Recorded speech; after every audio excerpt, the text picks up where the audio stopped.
Welcome to my channel MS27 blog. मित्रांनो, मी Shubham Ramteke. Rajiv Gandhi zoological park Pune.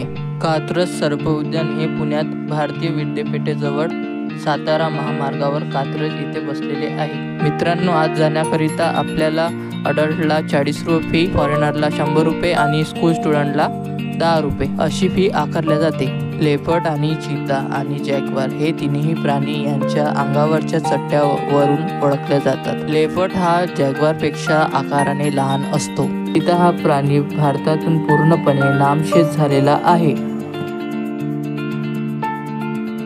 भारतीय वाघाला बेंगॉल टायगर असे म्हटले जाते। भारतात पूर्णपणे वाघाची संख्या 2967 इतकी आहे।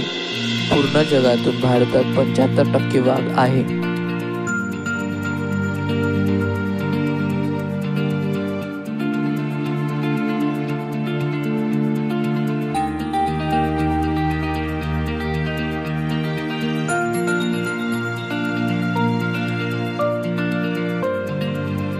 वाघ सुंदरबन, मध्य प्रदेश, आसाम, पश्चिम बंगाल, बिहार आणि ओडिसामध्ये आढळतो।